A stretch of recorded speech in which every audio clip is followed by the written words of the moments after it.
We're on. Okay. This is the October 28th version of the Park and Rec Advisory Committee. I'm the chair, Brian Watt, and to my far left, Steve McAdoo, Ted Shoemaker, Marty Birch. Patrick Saney. Okay, alive to my farthest left, Scott Archer, Community Service. And Beveridge. Right.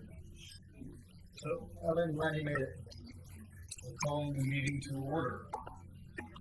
Okay, the first item on the agenda, as usual, is the approval of the minutes. And I know that we have all looked at it. And then would you like a minute to check those out? I read them from Scott's. Okay, great. I'll second it. Okay. All those in favor? Aye. Right. And opposed? Okay, the ayes have it. The minutes for the meeting on September 23rd, 2010 are approved.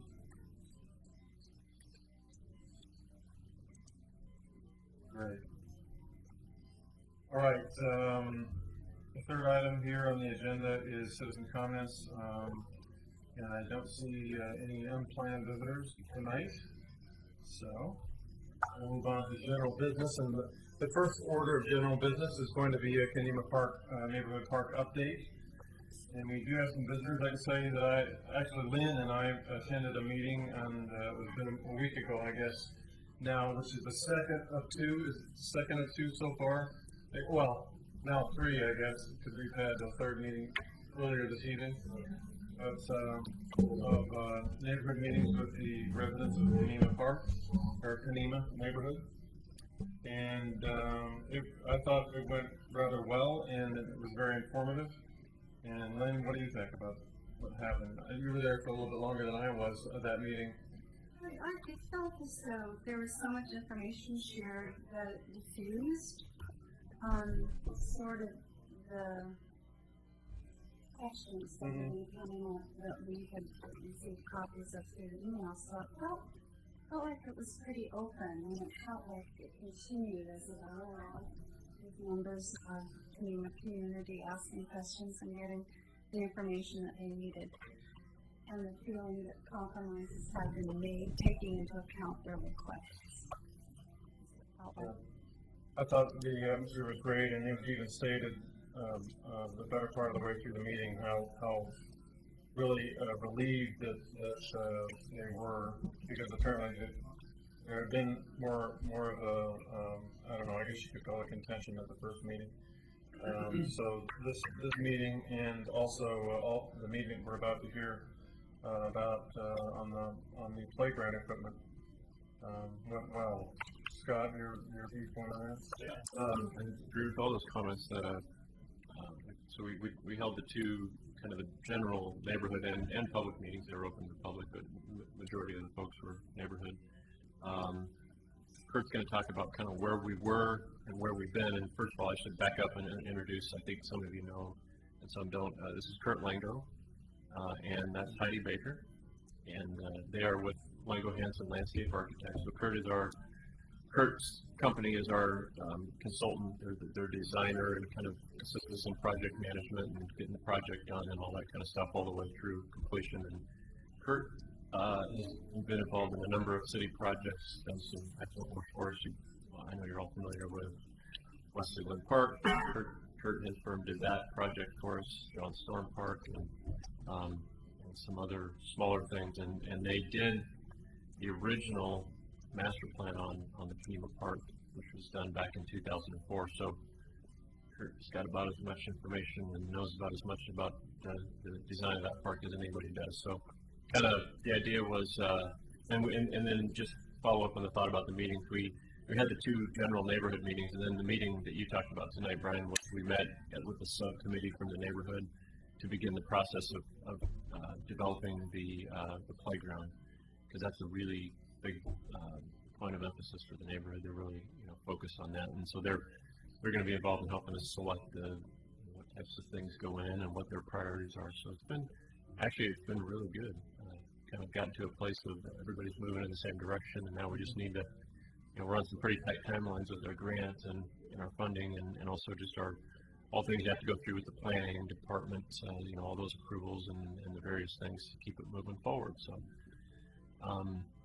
but we just had that meeting just it wrapped up moments before this, and it worked out great that Kurt was here anyway. So I said, hey, why don't you go ahead and give the committee an update on kind of where we were with the original master plan, how this has kind of been tweaked a little bit, and where we're going, and all that kind of stuff. I think that's a great idea. With that, Kurt. Okay, great. Thank you. As Scott mentioned, we were involved in the original master plan back in 2004, and as you may well know, there's been many partners involved in this project, and Metro has been a real strong participant, and so we've continued to kind of work with them over the years on this. And I think the original idea for this park was essentially kind of a new type of park for Oregon City, one that both has kind of a strong kind of recreational component, kind of a passive recreational component, but also kind of blended a lot of the kind of natural kind of scenic beauty of that area together. So it was both about creating a place for the neighbors to gather, but also to appreciate the beautiful natural surroundings. So those were the main things that we considered when we did the original master plan. It was, it had a number of pathways, play areas. It retained the old basketball court that was there. It added parking, and it also added a lot of native plantings. So it took that Metro property and it began to create kind of a transition into the park property itself. So after kind of dusting off that master plan from back in 2004, we worked with Scott and participated in doing a grant, which we were all fortunate enough to get from the state of Oregon. And then we went back to the neighbors with the old master plan. And I think as you've heard, they had kind of a number of comments and wishes, things that had changed since 2004. And I think we felt like we could really accommodate almost all of what their desires were. There were certain things which we felt were kind of the foundation of the plan that we didn't want to change or we couldn't change, but I think we did a good job of listening. So the plan on my left, directly behind me, is the new plan that we've done, that we presented at the last meeting, which I think all the neighbors really enjoyed seeing the changes that we made, and the one that we'll be continuing to work on. So as you can see, it kind of maintains that kind of large grass area that we originally planned. It takes the basketball court and slightly rearranges it to create more of an open grass area. And then also the play area, you can see that it's kind of slightly changed, and if I could point to it right here, but we've also expanded it out into that area as well. So we've increased the size of the play area. And one thing as part of the original master plan that we didn't get into too much specifics on was the type of equipment. And what we've heard from the neighbors and play areas that we've more recently designed is moving away from the kind of brightly colored plastic or metal structures into more of a kind of exploratory, kind of natural structures. And so those could be made up of stones or logs or climbing rocks. So it's really about kids kind of using their imagination to kind of interact with these different play components. We'll still have slides, we'll still have swing sets, but it will be kind of intermixed with much more kind of natural-like play structures. And given that we also have to go before the Historic Review Board, I think that will fit much more nicely into that particular surrounding.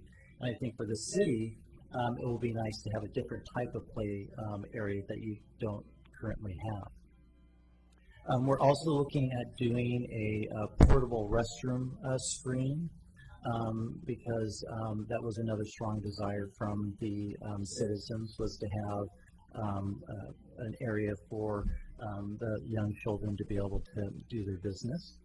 And we still have a lot of the kind of natural areas and native plantings that we'll be adding to the project. So we're currently beginning to work on construction documents for this project. As Scott mentioned, we have to go through a planning process, the historic review. So we're hoping for construction next summer and finishing up kind of early fall of next year. So that, I think, is kind of a brief summary. I'd be happy to answer any questions that you have. Or Yes, just because of the way the room sets up here, stick things over on the wall on the side. If anybody wants to come up and take a look, you're more than welcome to do that. Encourage you to do that. While you're doing that, I was going to mention too, I think Kurt kind of mentioned that, but they also, I didn't mention, Kurt's firm also assisted us in writing the grant that we were successful in. They've done a number of grant applications where they assist cities, and I think with Oregon City, you're batting 1,000 right now. We're 3 for 3 with working with Kurt's firm on. They do an excellent job, and I wanted to give credit there. They really helped us bring some money back for these projects. I thought the process is really interesting because the citizens sort of seemed to feel like if they wanted a restroom that we could add it, and then when they would hear what the costs were, and then also because there's quite a view property or view element, and there's a apparently pretty torn down cyclone fence, and so they assumed that that was going to be replaced, and so it really was a give and take, but it also kind of opened the door to phase 2 or fundraising within the community. I mean, it was just information sharing. It was, I think, very valuable. And I think related to that, tonight we talked about opportunities for neighbors to volunteer for planting or painting the old pergola. So I think we're continuing to kind of involve them in the process. So the basketball court, is it going away, or do you just moving it, or? It's well, what we'll be doing is we'll be tearing up the existing asphalt, and we're moving it, and we'll be putting in new asphalt into new basketball hoops. Is it a little smaller when you turn it on the? Right. Current plan is this way. Which actually suits the way we're turning the plan. Yeah, the drawing that is directly behind me, the plan that we're going with right now, the basketball court size is exactly what it is now. Previously, what we had done is we had made it into a regulation full-size court, and I think what we heard pretty strongly from the neighbors was that the size that it is right now is fine, and they'd rather see more grass than the more asphalt. So that's why we made that change. I just have some friends that live down there, and they were commenting that basketball court doesn't retain water, and so they were kind of a little concerned that that if you guys change it or move it, that it would actually start puddling. And right now, they don't. You go out when it's raining, and there's not tunnels where you try to basketball. You try to bounce the ball in a tunnel, and it ain't going nowhere. So. You don't know about basketball. Well, is the court? So as it sits now, what is it, like a 2/3 size of a basketball court? Yeah, that's I good. know it's about half. Was the smallest size. And old guys. I like it. Yeah. I play hoops at Eastham, and that's kind of a That's smaller scaled than down court. That's a nice court, though. It's not so much running. I like it. Kurt, is there any specific play equipment as far as where you would put it?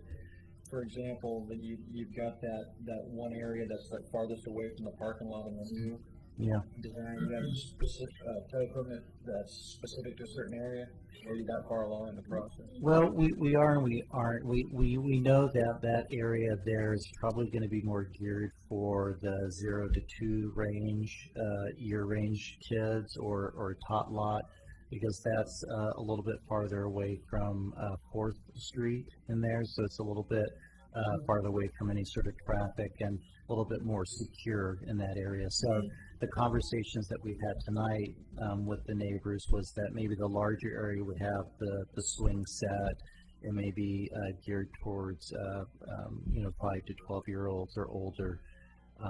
But we haven't picked out any specific equipment yet. Excuse me, Kurt, are there any trailheads that come to this park? Yep, we've been working with Metro a lot. In fact, right now there's a lot of different trails that have developed over the years, kind of throughout that area from the park back into the old cemetery. And so Metro has been making a concerted effort to try to close down some of those trails just because there's so many and they go through some very sensitive areas. So there's one trail at the very tip of the drawing, which is a well-used trail, and so that trail will continue to be maintained. As part of our project too, we'll have interpretive signage, both about kind of the natural surroundings and the kind of historic Kenema neighborhood. So that will be one place in particular that we'll educate people on. But you won't have signage going onto the trail, just kind of right at the head. Yeah, just right at the head. I think ultimately, I think that would be something that Metro would like, but we don't have funding right now. Yeah. So the Metro property that keeps going is the 40-acre Metro Bluffs, Kenema Bluffs, and that's under their management. It's kind of up to them to decide how they want to deal with that or manage it. Could we just point out quickly the Metro property, and I believe they actually gave us a little bit and increased the size of the Kenema Park. Yeah, the easement that they gave And I us. think we took advantage of that in the second go around. That's kind of my. Yeah. So this right here is city property. This is actually a roadway that we need to vacate as part of our process. And this is the Metro-owned property right here, where there's a permanent park easement. And as Scott mentioned, the Kenema Bluffs continue over in that area. That Metro piece that Kurt was just talking about, the big one in the middle. So I think I had told you about that at some point. So that we negotiated that easement, and it's at no cost, and it's a really long-term easement kind of a thing. So that's it's a big contribution for Metro as a partnership.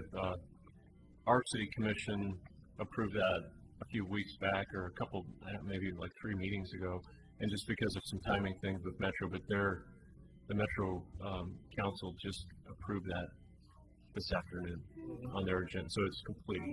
It's fully executed. So as you look at it, for all intent and purposes, that is Kenema Park. Right. That's the intent of that. Yeah. Right. Yep.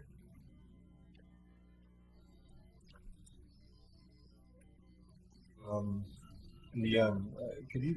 I'm just curious. This is more for your discussion with HRB, but what is the Historic Review Board? What are they looking for when parks are going in? Just to enlighten me on. How do they get involved in the process? Do they get involved with landscaping?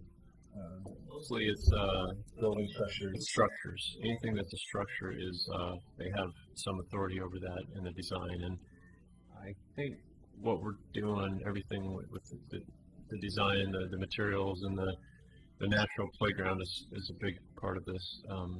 Those components will probably fit nicely within their criteria. So I'm thinking that we're going to be in pretty good shape that way. So, but as far as like the contouring or which way the path goes or something like that, they don't have really anything to do with that kind of stuff. It's the structures.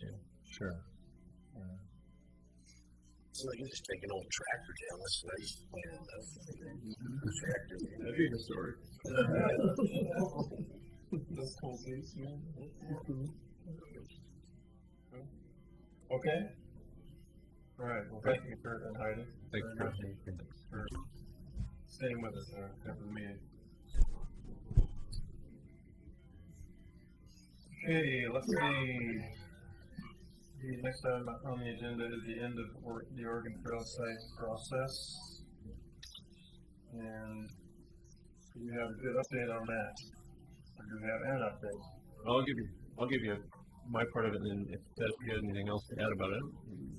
I don't have any Okay. more information. I didn't make the. I couldn't remember if you were at the commission presentation. I was not- So the update is that the consultant and task force report was finalized and was presented to the city commission at a work session just a couple of weeks ago on October 12th. So that, I think you know this, but again, just to remind you, the way that it works with the city commission, the work sessions are not decision-making meetings. They're just information, present information and let them kind of gather and hear information and ask questions. So that was presented by the consultant on October 12th.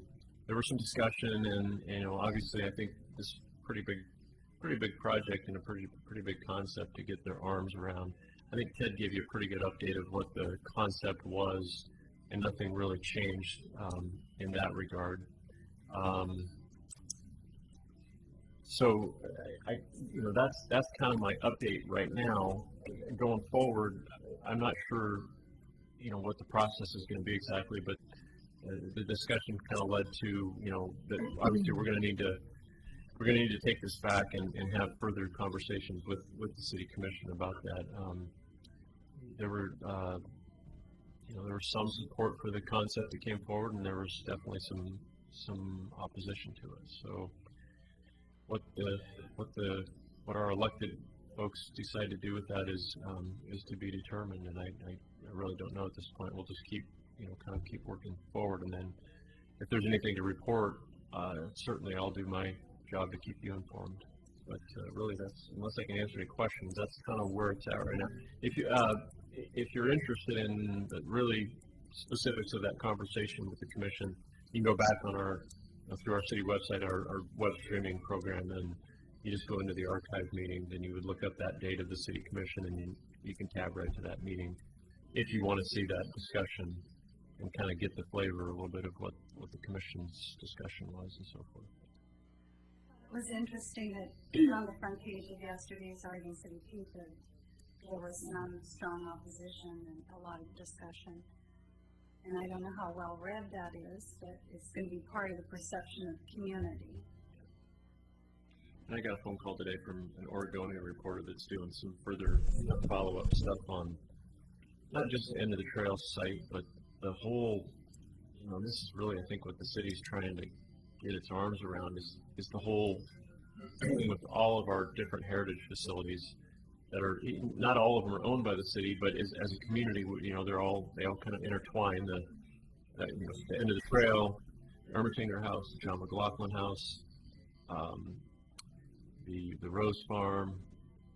I'm sure I'm going to leave something out here. The Carnegie Center, the Museum of the Oregon Territory, and the Stevens Crawford House. There basically are kind of 7 major heritage historical sites that are either owned or operated in some capacity by either the city or the county, or in a couple of those cases, the McLaughlin House is the National Park Service, of course. We've had some conversations about that, and then some, just some independent nonprofit type groups that are just trying to keep these things going. So I think the bigger thing is how all this stuff comes together. Do we have too many things?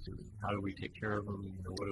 How do we get our arms around that? In fact, that's where a lot of the discussion went with the city commission that night when we talked about the end of the trail site. Was how does this tie into all the other things that we're dealing with as well? Because within the last couple of months before that, they heard a report about the Carnegie Center, which it's not a huge issue at this moment because the library is occupying that space. But at some point, when it's vacated again, it will be an issue. And how do we get our arms around that? And the Ermatinger House, we have lots and lots of maintenance needs there, and so on and so on. So those will be challenging issues to continue to figure out how to deal with it, because we're really, it's money. It all comes down to money, is what the thing is, and there's just not an endless supply of that. So. Sorry if I missed this, Scott, but is there still talk of a body being formed to oversee those, whether you call it committee or oversight body? Yeah, I mean, I think actually, Mayor Norris proposed that at one of the meetings. I think it was the one about the Carney Center, but then I think it kind of came up again on this one about some type of a committee that is not just a city committee, but it's the whole community. Because, like I said, some of these are not just city facilities. Is some type of committee or group that can try to help kind of steer this whole thing. There's a there's a grassroots effort that's going on with some folks that are in the community that have a strong interest in the heritage facilities that are actually trying to kind of start something like that. In fact, I believe it's tonight at this. I think it's going on right now. There's a meeting going on at this exact moment of some folks that are trying to get people together and have this conversation and get things going. So, and of course, that's what the Clackamas Heritage Partners role was originally, was to take everything under one umbrella, and it just makes sense, and then finances and those issues. So that's kind of fallen apart a little bit, but it adds a tremendous level of responsibility and complexity to Parks and Rec, because we are so involved in some of those properties. Not just managing Parks and Rec, which should be a full-time priority. So yeah, I'm glad that there's some interest in it, in the discussion. so that's pretty much all I've got, unless you have any other questions for me on that one. Just want to keep you posted on that. Okay. Item 4, Charlie. Dog park. Well, Mike's not here, so I think he was maybe going to give something. I don't know. yeah, Mike. A little bit of information. Yeah, a little bit. Mike emailed me about wanting to get together to do some research and parks, available parks, put together a list of possible parks that we could start to look at for proposals. But we're playing email tag. He's in China right now, so I haven't dropped an email, and we'll be in touch soon. A couple things in some of the research I've been doing. There's dozens of sites that advertise for different parks, different dog parks. I guess there are two different types that kind of categorize as being parks for animals or dogs. One would be dedicated dog parks, and the other would be shared dog parks, where you have a dedicated dog park would be a year-round off-leash and restricted hours, and then a shared dog park would be a park that's designated for specific, a specific area of a shared community park, and then it would have designated times. So that's kind of two things that we have to look at when we look at property. Portland has several of the latter of what you just said, the designated areas and then designated times where it becomes an off-leash area. That's something that Portland has done in the last few years. And used as a shared space with signage and, Is that kind of how Marriott Young does it?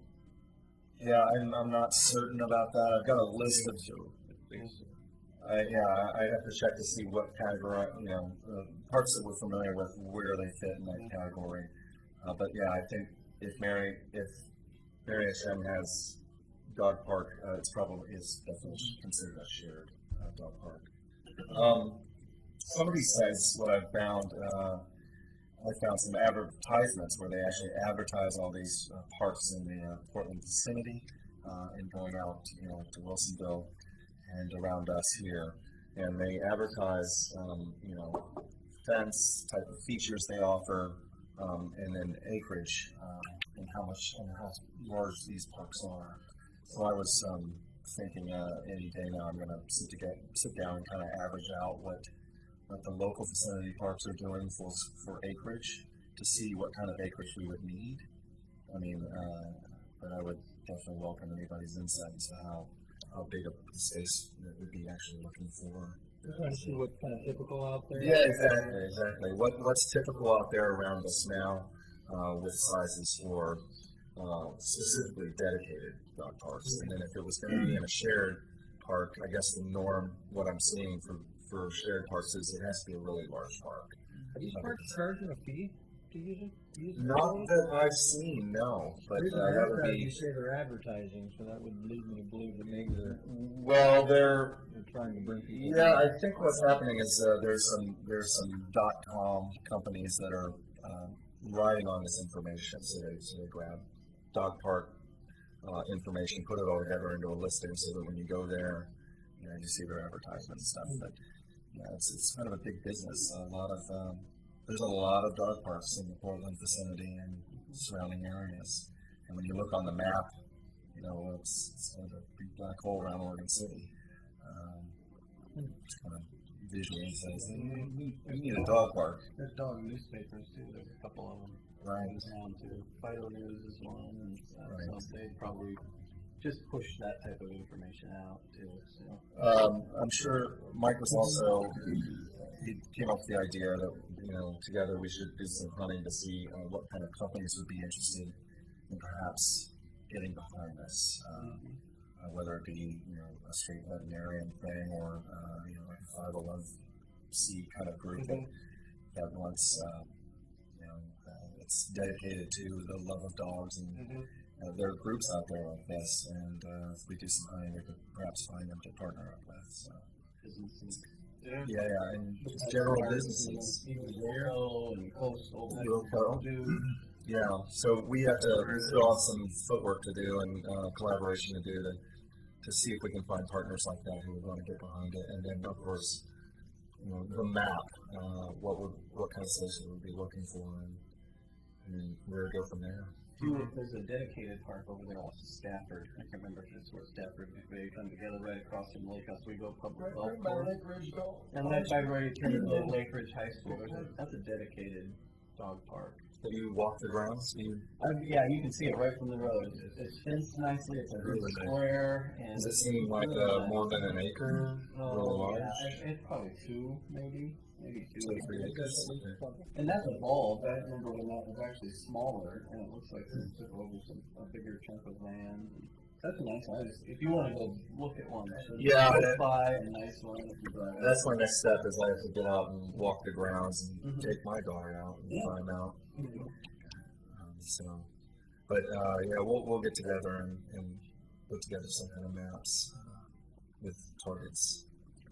One thing too, I'd like to add, kind of on the getting the energy behind this, on that thought process. We obviously don't have any funding identified to do this at this point. That's going to have to develop as this discussion evolves.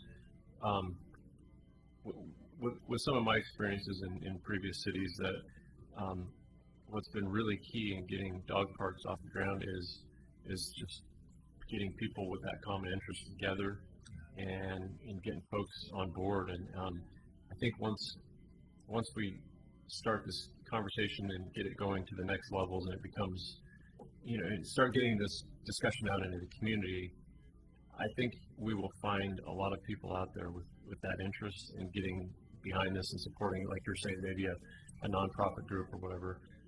I already get phone calls, and just recently, I got another phone call from a woman in the community who's just very, very interested. And I explained to her that we're kind of formed this, sort of got a little working subcommittee that we're trying to just formulate the discussion, and it's kind of percolating right now, but we hope that it keeps moving forward. And this individual gave me her phone number and said, when you get to that next level of when you got people that need to get behind this and start supporting it and help do whatever needs to be done, give my number to the right person in that group and tell them to call me because I'm ready to go. And I think that we'll find there are probably a lot of people out there like this. Just a matter of how do you get the word out. It's just, this person just said, I'm going to call the parks director, and they called me and had a conversation. But, and as I have the opportunity, if I get these calls now, I'm going to be able to say, well, we've kind of got a little thing going here, and we're going to work on it. So I think it'll be interesting. In other calls, I know that you've gotten too, Scott, about large groups of people looking for volunteer opportunities, churches or organizations like the Rotary or the Boy Scouts. I think it's, certainly within the realm of possibilities to use the help of any one of those groups that are looking for volunteer opportunities. a question because our esteemed chair gave us homework to do. I'm reading through that 08 master plan executive summary. At one time in the objectives and strategies, we pointed at dog-based stations at 1,100 per each, and with a budget of 35,000. Did any of that happen since the 08? Yeah, actually, we've put those in a few of the parks already. Yeah. So we've started. Yeah, the process. we've got the called, there are different brand names for them, but yeah, the dog waste stations where you get the little baggie that kind of fits like a glove, and you scoop the waste and throw it in the garbage. Because that's one of the big problems, of course, is that we have, frankly, every city park is a dog park right now, and some of them are on leash dog parks, and some of them are off leash dog parks. Of course, anybody that's out there watching, there is a leash law in all of our parks, but the biggest issue, as much as running loose, is just the cleanup of the waste, and that's one of the great things about a dog park is it gets folks kind of takes a lot of that use out of other parks and puts it into a concentrated park. But yes, we've put those in. Probably got them in 4 parks right now. We're trying to add at least 1 or 2 parks a year, and we're trying to focus on the parks that we think are kind of the highest use for that type of stuff. So we're going to continue to do that regardless of the dog parks. So technically, we do have many of our parks already set up as being a shared dog park.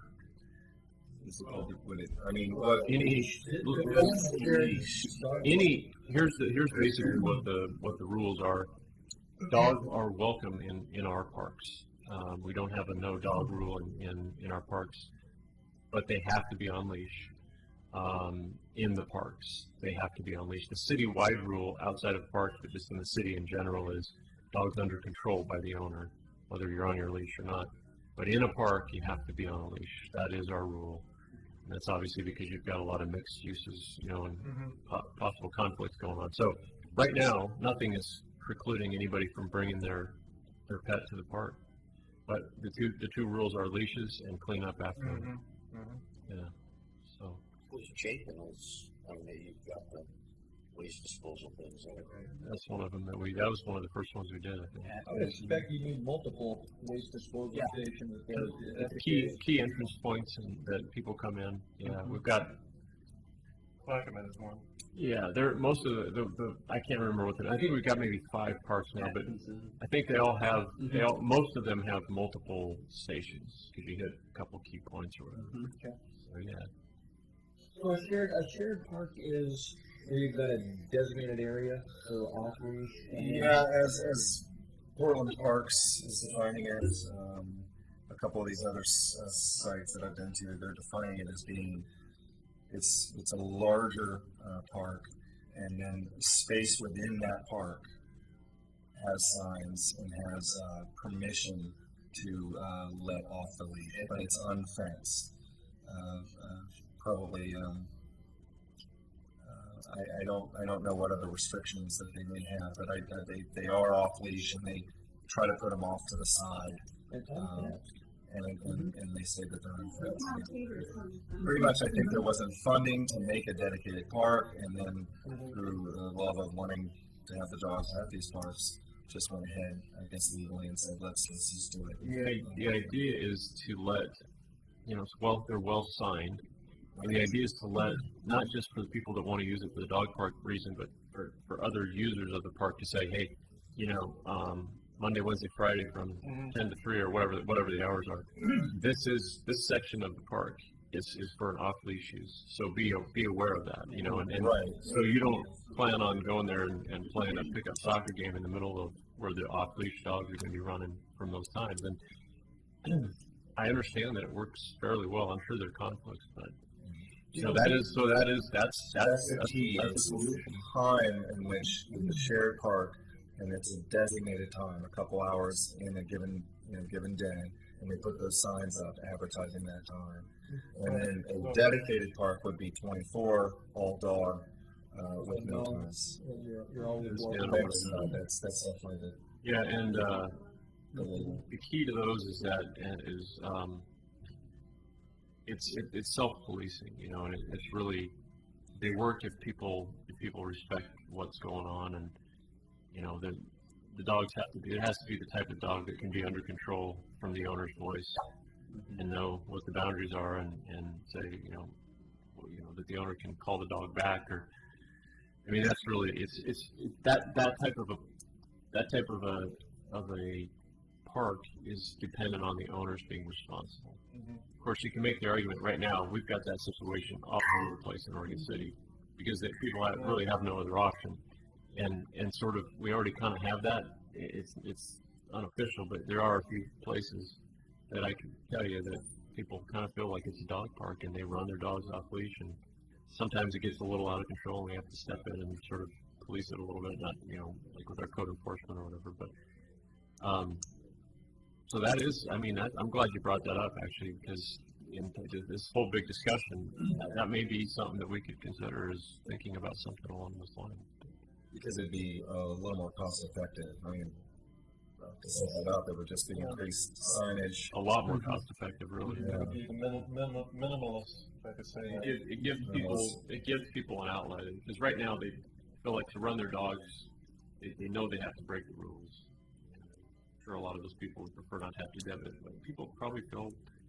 I'm not justifying people breaking the rules, but people probably feel like they don't know what else to do if they can't take their dog and run them somewhere. So. Well, It's kind of an considering the other priorities facing the Park and Rec Department, the feasibility of doing a shared deal seems a lot more realistic to me. Yeah. So we It should. might be our first iteration of a dog park in Oregon City. You know, just to try that out. So that would change the scope then, because you're going to be looking for a larger, and it would have to be kind of a little bit of, I think a lot of community outreach to let them know, hey, by the way, we're going to put some restrictions and a little sanctioned part of your park for dogs, because you're kind of changing the use of that park. The thing would probably help too by bringing more awareness to dog parks, and then do that conversation. And the community would love it. 24/7 dog parks. But if it was the Joanne Fabric site, the Powerline Park, I don't think obviously there'd be a community input part of that plan, but that would not affect a whole lot of people, at least my understanding. That property there by Joanne Fabric's. I don't know how many people go there. Well, that space is that a well-used space, or is it just brand kind of a brand new inheritance? These are the few. Correct. Wasn't that a recent acquisition? Oh no, it's okay. It's been there for a long time. So it is used then. But we do have, we do have some of that is city property, some of it isn't, and it's in a pretty rough state. So that that even just saying, well, let's just go out there and kind of just cut people loose or whatever. There's still some issues with that we have to figure out. But I can think of some sites just without even really putting a lot of thought into it, but. Or we wouldn't have to displace anyone. Right. Right. Yeah. Some undeveloped portions of parks that would probably work for this type of thing, where we could designate some times, or develop portions of parks, but parks that aren't used for much of anything. The one off, we talked about this at the last meeting, the one off of Holmes. Right. The one that I forgot the name of last time that I'm forgetting again. Because I don't have my park mapping. Is it's maintained, or this? Yes, Stafford Park. And I don't want to, if anybody's listening to this meeting and they're going, "Oh, you're going to put it in." I'm just. These are hypothetical. Like, for example, there's like that park. That park basically is just a big stretch of turf, and there's nothing else. There's nothing else there. And there's some homes that border that property.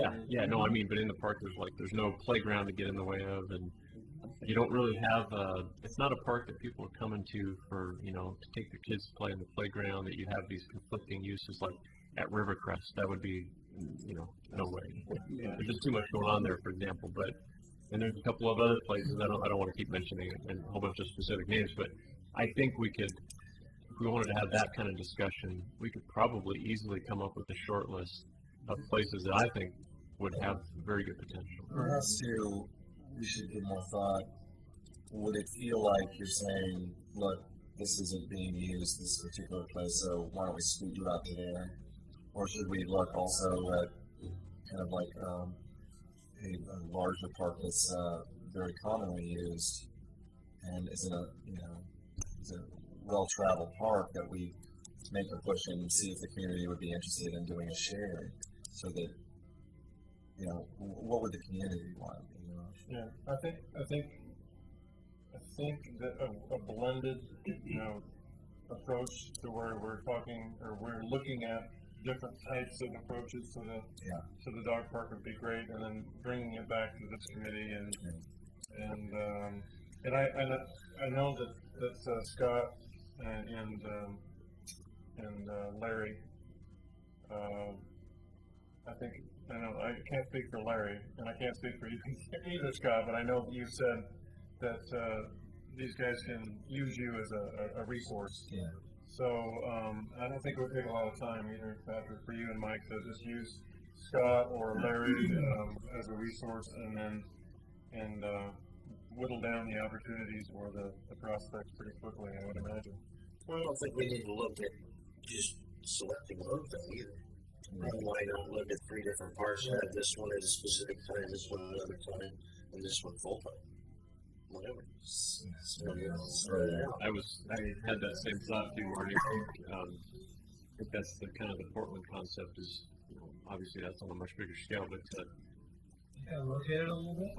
I think so. I don't know the specifics of that, but more. I think it's more of just the idea of instead of having one central dog park, if we went with something like this, if it worked and if it was accepted by the community and whatever by the neighborhoods that these different parks are in, geographically, I think what a lot of people are looking for too is maybe I could just walk down the street a block or two and have an off-leash opportunity versus having to put the dog in.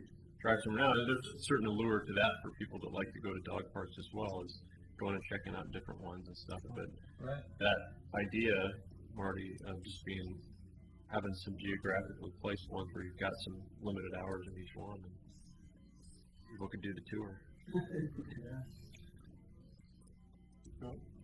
No, thanks everyone for the ideas. I didn't think that was going to be going anywhere without Mike, but covered some ground there. I'm looking into like Chihuahua only park. If we do a bulldog park, it won't be very much room because they don't really exercise. 10 by 10 feet. That's where you're taking your dog. That's where I get my dog. They get out of the car and be like, okay, I'm done. Where's my bowl? Exactly. Well, that's great. All right. So let's keep that on the agenda for next time too. And thank you very much, Patrick. Good luck, everyone. Let's take a look at those goals. The goal update in progress. Thanks, Scott, for making this document available to us. And for the benefit of everybody, I'd like to go through this quickly. 1 through 10 very quickly.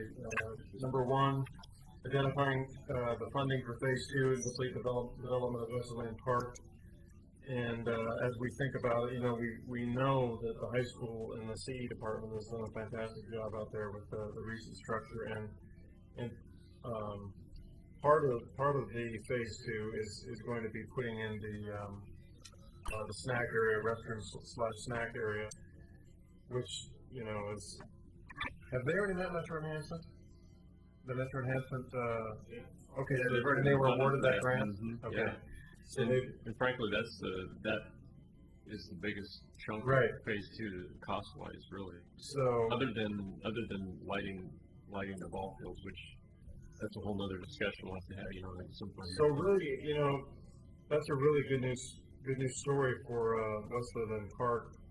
To look at funding phase 2, being able to get grants for that and have the CE department there at Oregon City High School and the kids work on that and provide a final product like we see out there right now.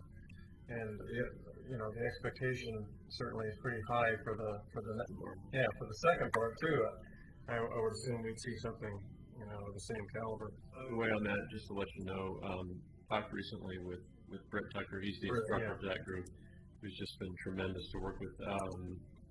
The kids, like they've done in the past, for some of you that have been on the committee for a few years, that when they brought in the little mock-up models or whatever, did a presentation about what they'd like to do with that, like the picnic structure, they're going to be doing that for the restroom and concession structure in the near future. So they'll be bringing something. That's part of their whole experience of kind of treating this like a business or whatever. They come in and present it. So they'll present it to the Parks Committee, and you guys will kind of give them your input or whatever, and they'll go put that thing into reality. So that'll be coming pretty soon. I think, but they'll be coming and talking to us. I want to think about another term if you want to see that. I'll take it You can see the crudity of this model. I'll take it into consideration. Back to the Future thing go through my mind. The model was pretty awesome. So really, I mean, the way I think of it is phase 2 is already in progress, and so we're bit by bit, piece by piece, we're identifying and deconstructing the first goal there, and actually that's a poor use of words. We're constructing number 1. So number 2, which is the determining future plans for the RV parks, the staff is finalizing the RFP to solicit design services, and this winter, I guess, is when that's going to take place. Request for proposal? For the design services. This is at Clackamas. We've been in ongoing discussion for Oh, good. quite a while that we renovate and update that. But the key is we need to do the design before we have any idea really what's the cost and what are we looking at and those kind of things. So Right. trying to get that done just it's kind of on the list of so many things that we have to do with not a lot of people, but it is we're actually pretty close to having an RFP ready to go out to try to hire somebody to help us design this. And there'll be some crack involvement with that, obviously. Keep you posted. So there's great promise, I believe, in that. We've talked about that before. Number 3 is the Kenema 3 and 4 actually being undergone there with the Kenema grant. So I think, unless I misspoke in there, I think that's pretty much fully underway. So, you know, mentally or physically, we can put the check marks by that, and anticipate at the end, like Kurt was telling us, by the fall of next year, and the completion of that, we can see 3 and 4 be complete. And 3 also have Chapin Park. That's correct. So we'd have to reword that. Thank you very much, Marty. We'd have to reword that number 3 or that goal and just make it a Chapin Park goal. The reason Chapin Park's on there is because we were actually going to redo it again, right? We have a kind of like with what we've done with Kenema. We have a master plan that was done. I don't know. It's probably at this point it's probably 7 or 8 years old now, but so it's getting pretty dusty, and that plan may need to be revisited a little bit to be talking about the next phase. But it had some, you know, pretty significant upgrades to the park, and that was the idea there.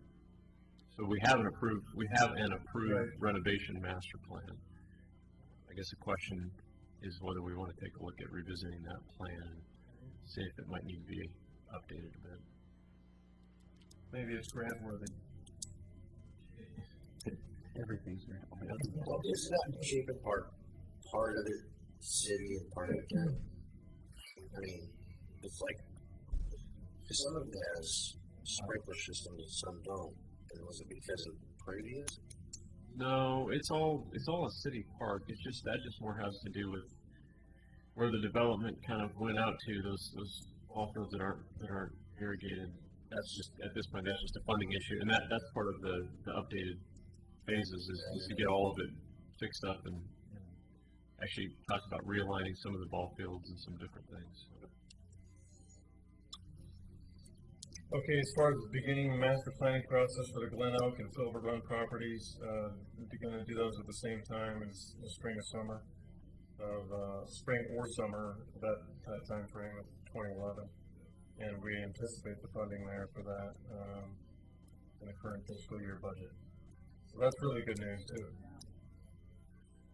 We're determining the use of the Carnegie Center, and I do not know when the next, oh, there it is. No, we do not know when the next, meeting, at least, like working group type meeting that the commission's gonna have on this, has that been? Yeah, that's pretty much indefinite, I guess, at this Right. point. It's really, so much dependent on what's going on at the library. I think, right. I think we're taking advantage of the 18 months that we know that we have, perhaps. Yeah. Other things are more pressing. We have a time reprieve on getting that decision finalized and figured Right. out, so. But it'll have to be made at some point. Right. Okay.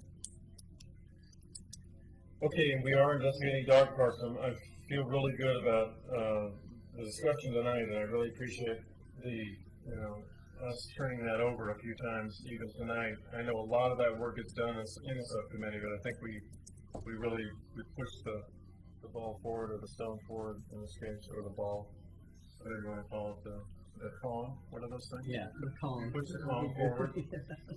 Oh man, okay. And we're naming trail linkages, standardizing signage. That was number 8. Number 9 is in progress. Again, the AUTC process.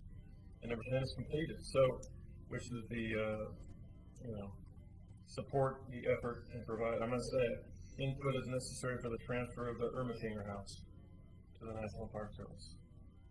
Good practice. In the mirror.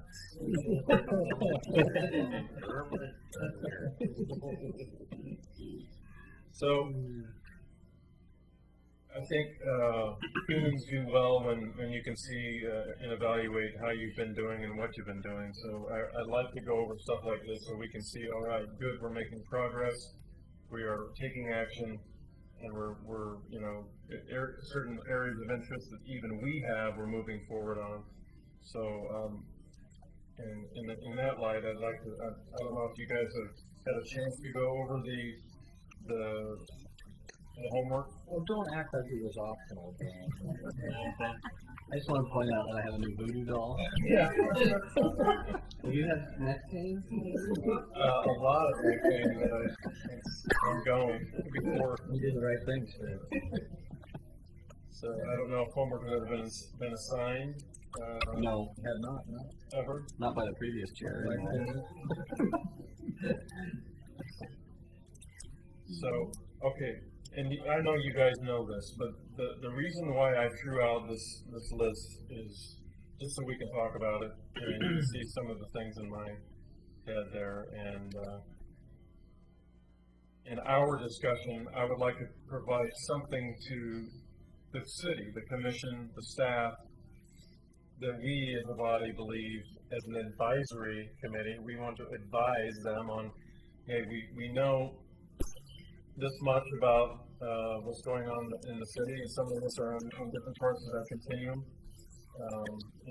Some maybe somewhere in the middle, I don't know. There's some at this table that certainly know more than I do, but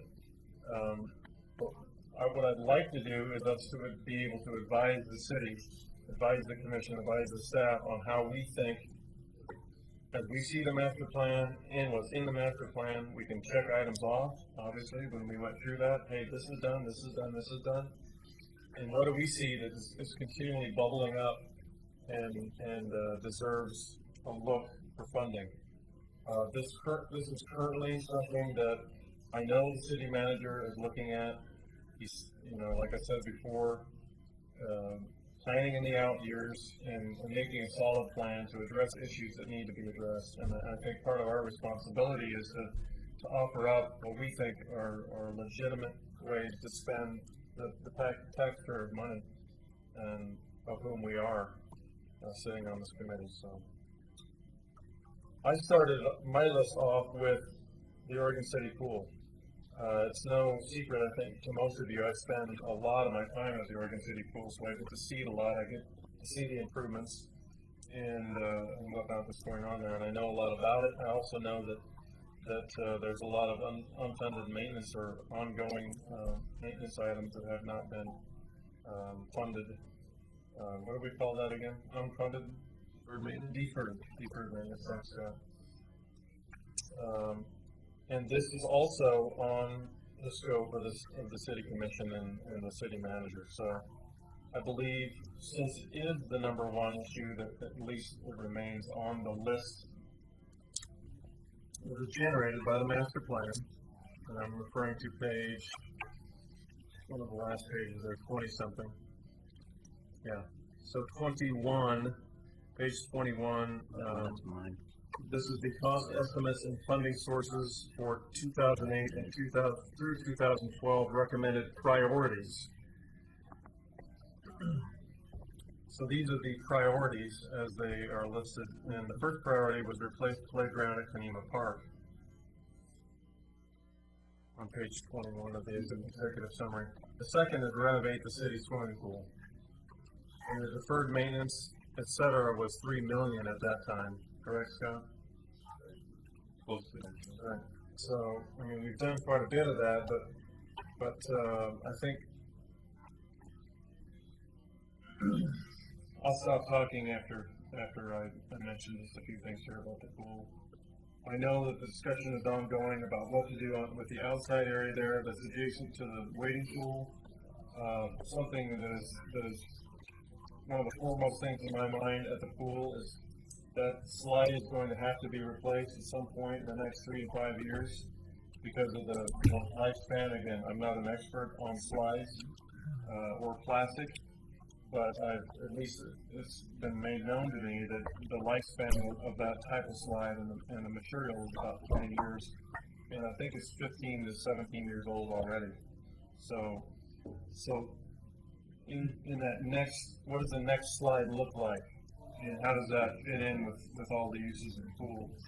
And Scott and I have talked about what that may look like, and it's going to be an option that, well, one of the options could be a much more costly slide, but again, one that could be funded in the out years. You know, looking ahead at the Oregon City Municipal Pool as something of more generate more of an interest, more of an attraction, something like perhaps the Clackamas, what is it called out there by the Clackamas Aquatic Center has a bigger slide. Right. That would come around and maybe go outside and come back in and deposit the swimmer on the side of the pool, still in the deep end, but completely off the deck space on the deep end of the pool. Drop them off on the deck and A little bounce there. Did I say on the deck? I understood you went down. I'm mounted on the deck. Thank you. So, anyway, and that, the slide was the issue that night where the city manager said, he liked what he hears. He liked the fact that the Oregon City swim team was willing to partner with the city in coming up with a solution to the slide and offering up a significant amount of money as a 501c to do that. And so he liked what he heard, and he wants to hear information. The people that work at the city are busy enough that if people like us don't do a little bit of background work and then go like, hey, here's this, including Scott, because he gets his days become overwhelming to him. I'm pretty sure about all the other city business that goes on. I think we should assist in this way. Anyway. Your list that you put out with the email that you sent, Yes, sir. was that your priority or was that just kind of? This is actually taken right off his list. Right, okay. With the exception, I think, of Wesley Lynn, which I think should fit probably a little higher on the list. I guess I assumed that Wesley Lynn is already in progress, so that if we put it up at the top again of our list, it could mean continue what we're already doing or get it done, whatever. I didn't know the Barclay Park and the Wesley Lynn, those connections. I didn't know if we were, because I've heard nothing about those. So are we even talking about those? They were higher in the priorities. Not really. There's some things that haven't. Well, part of this, I guess, just kind of a general philosophical statement here is that the master plan is a guiding tool. Right. There's probably, it's a lot of it is what you could consider wish list type stuff, but that's, I think, a big part of this is really kind of the meat of what practice is supposed to be doing is helping to kind of flush out what those priorities really are. I mean, there's the written document. We should be looking at that and following it as a guideline. But that's what it is a guideline. So, let's take some things and look at them. And some of them kind of make their way into the reality, and some of them don't. But I guess that's part of your role is to help continue to identify, because it's supposed to be the document it's supposed to be a living document that we kind of revisit and talk about, which is exactly what we're doing right now. So this isn't prioritized with 1, 2, 3, 4. It's just I agree. The goal numbers. is matters, but this is a priority. Where does it state that this is prioritized? Well, it's the recommended priorities. I guess, you could argue that point, that it's not prioritized 1 to 8. Yeah, I'm not But it's reading that. I think they were talking about what the cities, or this is what the citizens are saying is, this is what most of them wanted, and then that's the list. Is that- Based on the survey not long for the master plan. based on all the public input that was done, including the survey. So it's not necessarily listed in order? No, but I think it was what the consultant really kind of grabbed onto as Like a percentage. Yeah. Well, from the surveys, I would think he would be able to establish a priority. But some of those people could have. It just doesn't state that there, that I saw. See, I think a lot of people moved out, that actually voted for this one or that. So there was a methodology though, Right. in the representation of this order. Yeah. I'm a little confused because, and I don't always make everything sequential, but are we like in the process of finishing up the 2010 goals and reestablishing what our goals are in 2011, or is that really the agenda of what we're working on? No, I see your confusion. We're actually talking about a couple of different things, I think. I mean, one is definitely associated with the other. Mm-hmm. We have certain goals, and I think we're making good progress. Mm-hmm. And then slight shift of focus.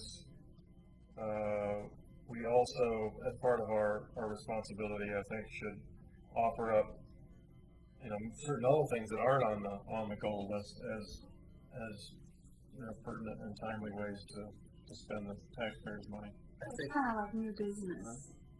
well, I think what she's asking, are we dealing with 2010 goals, or are we taking the 2010 and adding to it to make 2011? Because I can see Essentially. this would possibly be what we would be showing staff in the city right here, our own goals. What do you think? I mean, it's basically if we came up with a list of priorities and a list of goals. But we want to make it 2011. Yeah, we can merge them. Or, I mean, but it brings up a good discussion. Yeah, initially when I was thinking that we should do this, I wasn't thinking about merging or continuing or regenerating an updated list of priorities. That's a really good point. I'm not a big fan of having 2010 or 2011 goals. Having a working document with the goals that we visit on a regular basis, I like that you've incorporated that into this meeting, and not only that, but you've asked for updates on the status of each one. And I think, to me, that makes more sense than when you bring out the master plan and you visit the master plan and you understand how the master plan relates to what we're working on to make sure they're working together. I don't think That's my feeling on that. 2010 or 2011 is really part. It's always going to stay the same. We're just going to add to it. It's just a good reference for Scott or somebody to be able to go back, find the documents. Historically. Well, okay.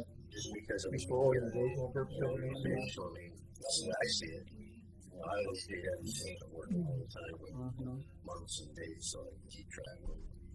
Well, the goal setting for practice, it's your thing, so don't don't think, well, we've got to do something a certain way for staff to be able to, whatever. I mean, it's it's the development of your goals. Hopefully they are pretty close to what the staff and the city goals are. There's sometimes where those are a little bit offset or a little bit different, but just keep in mind you're welcome to do whatever you choose to do with the goal setting thing and how you want to process that. I'm not stuck on that it's got to be a certain way. Just so you know.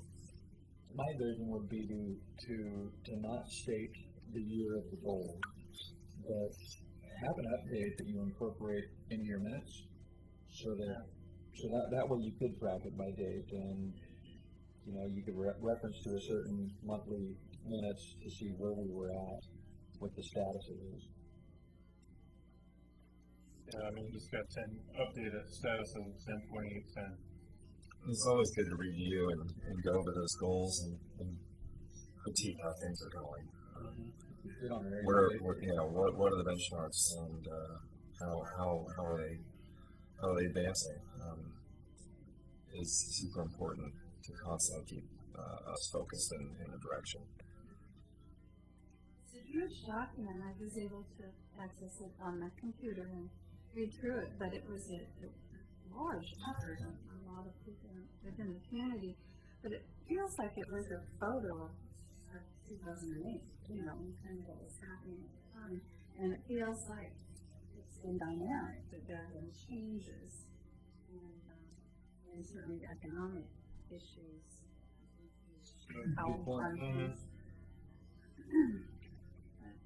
Anyway, it was fascinating.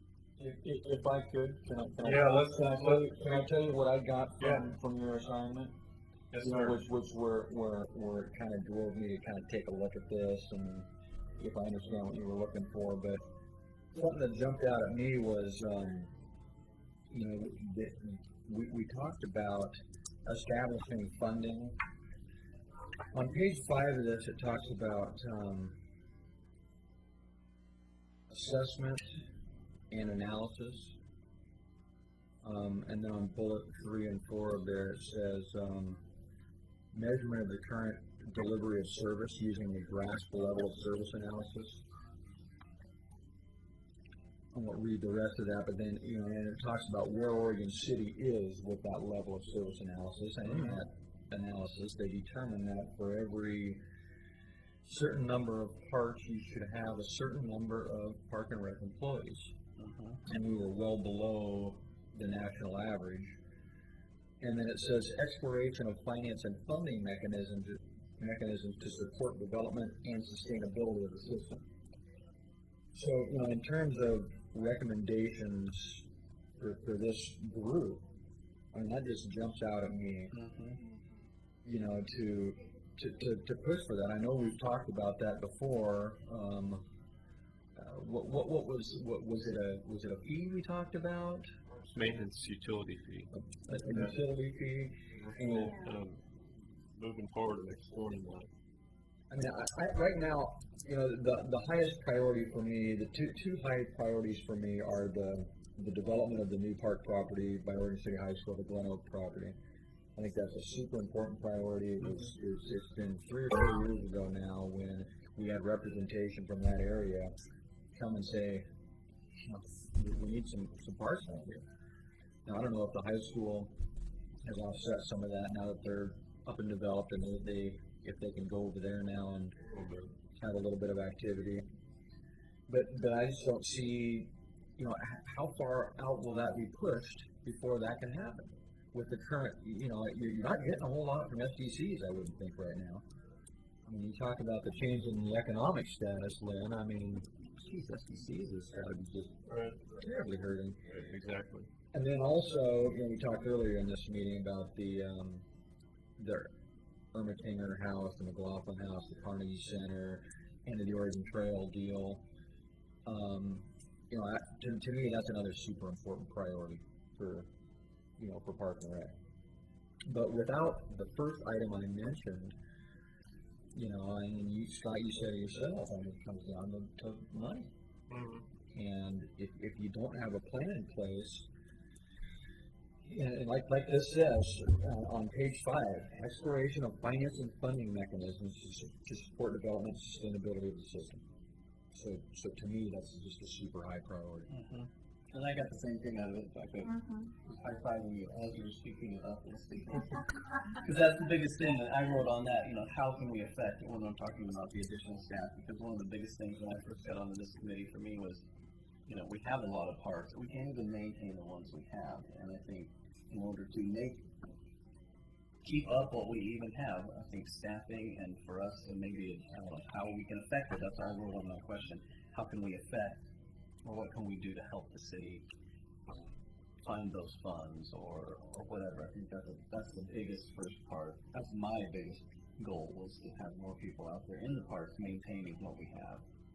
So the other stuff is priorities, but I think that's got to be number one. We keep purchasing property, we keep purchasing parks.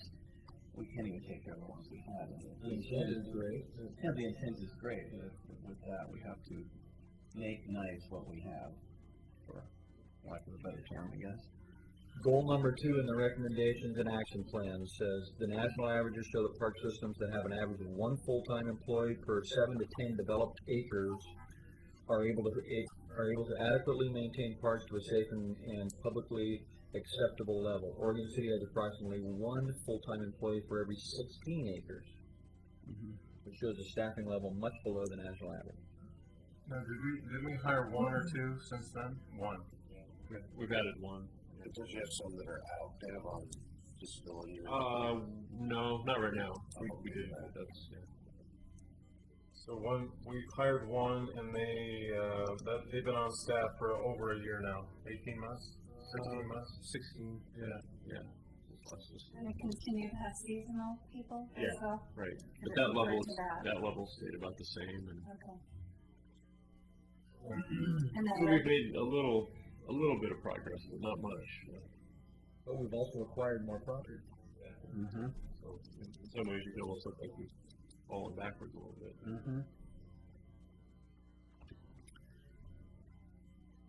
it's interesting that it talked about not acquiring any more of the mini parks and pocket parks, but also reducing that number.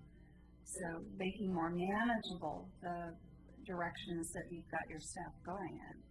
And we certainly saw a couple of them when we went on that tour. And we haven't really done much about that, have we? We haven't really gotten rid of any of those mini or pocket parks. No, and again, just as a refresher, several years ago, it was before I was here, so preceded 2004. It might have been like 2002 or something. We've got these little kind of pocket parks, or just little spots of grass or whatever that, frankly, serve almost no purpose. I mean, some people might argue that a little bit, but are just pieces of property that we maintain, and the majority of the community probably wouldn't even know it was designated as a park. So the issue is the city tried to, I think we've talked about this a number of times, that we cannot sell, trade, dispose of, lease park property without a vote of the people. So what the city tried to do, my predecessor, was to take those that were kind of deemed as the parks that we don't really need, and that just tend to be kind of a drain on our maintenance, and put them on a ballot, and attempted to ask the voters, attempted to get an approval of being able to go out and sell those off. Because actually, interestingly, is there are a lot of people, the climate's a little different with the housing and development market. A lot of those tend to be next to houses or neighborhoods, where we often, as a department, get approached about these little spots, and they're kind of like, if I could, or even an existing homeowner, I'd really love to expand my property out a little ways, or somebody that could develop that into a couple of home sites or whatever. We get those kind of contacts, so we could use that funding actually to go towards some other portion of our priorities. But unfortunately, the answer by the voters at that time was a pretty resounding no. And that's been a number of years ago. I don't know a lot about why it was no and what happened. Again, this precedes me. we've talked about this, but maybe it's something that we need to revisit. I think so. And I think the key to that is just the education piece on that. I mean, to fall back on the fire district annexation thing, it failed the first time because there wasn't enough education out there about it. As soon as there was, it Right. went, you know. Yeah, it would be really tricky wording that legally. I don't know the actual, I don't remember seeing it, for vote. But I can imagine it would be a tricky wording that would confuse a lot of voters. How could you clearly spell out what we just discussed? I think you hit the nail on the head. One line sentence. It was pretty. I think it got a little convoluted from what I understand, and also because it was tied in with something. There was something else attached to it that didn't. That's the problem. Yeah. And I don't. The details are fuzzy, but there was something else. It was sort of like putting two things together in one vote, kind of a thing, and it got. I think it got convoluted. So there probably are a number of reasons why you could think that it might be successful if you went back out and did it right. Now, just thinking off the top of my head, could the funds that were generated from the sale of these parcels, properties, be designated for a specific purpose? Well, first of all, I think through kind of legally you have to tie it back to some park use. Right. Okay, so you're selling park property, so you'd have to tie it back to some park use. But are you saying put it in the Well, rather than it go into the general budget, Right. which, you could make a case for that too. It could go to the parks. It could go. Well, I think you would have to designate that those funds would be for parks. Mhm. I think the question would be for what. So in other words, possibly you could even designate certain projects that you would want to identify in advance to use this for. Right. Or just kind of leave it, generally in our park development fund, but make it known that these funds would be dedicated as the properties are sold off. The funds would be dedicated specifically to park projects. Well, I think we're talking about the same thing, and Lynn is making the connection for us Thank you, Lynn. tonight. So that's the same thing. It's the same issue: the staffing and the pocket costs. And the uneducated eye would not make that connection. But Lynn, Educated eye. See, you're and valuable. I also believe that we should go forward with that. That we should begin the discussion or continue the discussion on how to get that in front of the voters. The voters of Oregon City, the people of Oregon City, are capable of making a decision when fully informed. I think what we need to do is actually put together a list of the goals. Figure out which ones we need to take off and add like we were talking about. Yeah, sure. Revised, Absolutely. updated. Well, let's do that next time. Let's put that on the agenda for next meeting, so we can eliminate the ones that we know we can kill.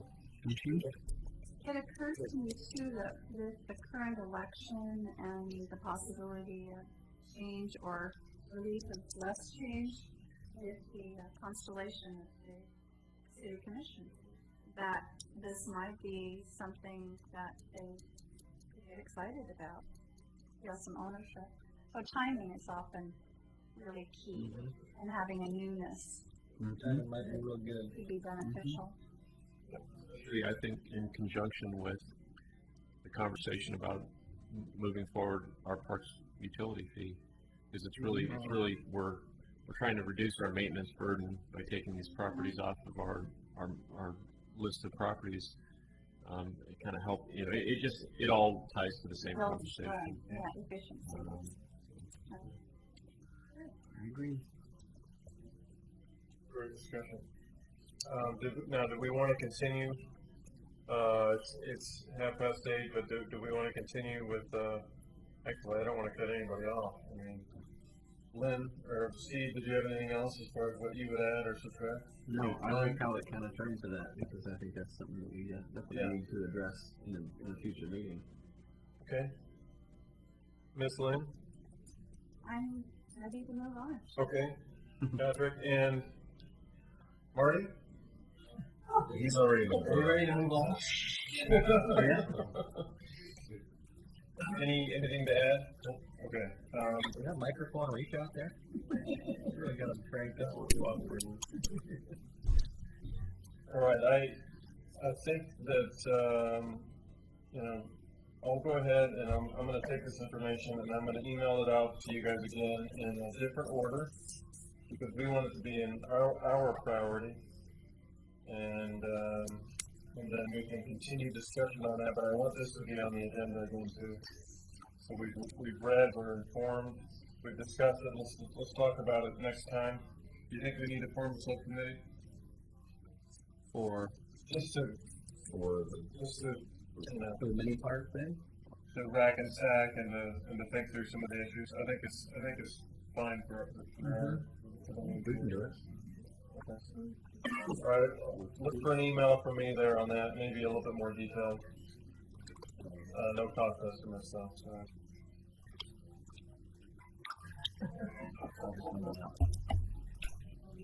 You just never know what might come.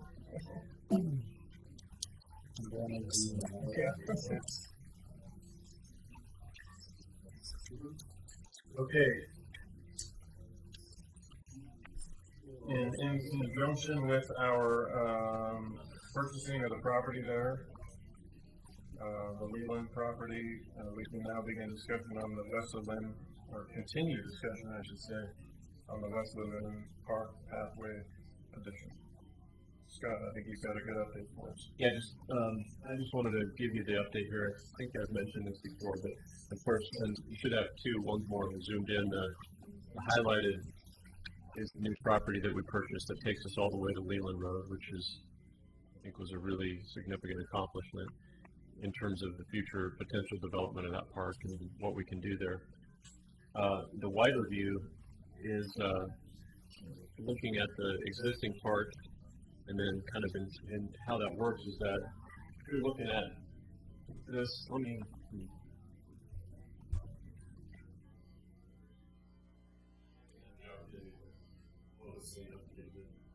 because everybody knows, so existing park. I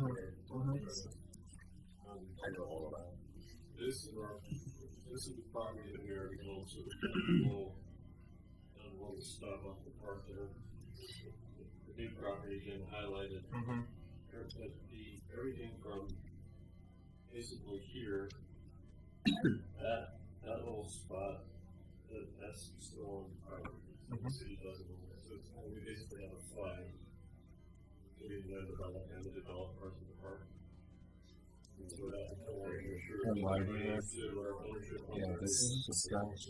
That's somebody else's property. Okay. Looks like it's groomed grass or something.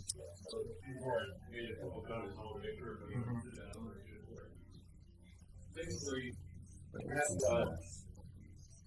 on the other side of Leland from the new property there, and you can see some of that development. And if you've been by there recently, either down Leland or even down Pease on the other side, there are a lot of new homes going in that have already gone in, and more going. It's one of the few places in the city where actually some new homes are going in right now. Amen. And it's great. One of the really cool things, actually, I happen to live not too far from here, so I kind of live where you go around and go down the dip in McCord and come back up where we're kind of towards Central Point. I cut through that way. I drive by here on the Leland side all the time. And one of that fancy rich neighbor.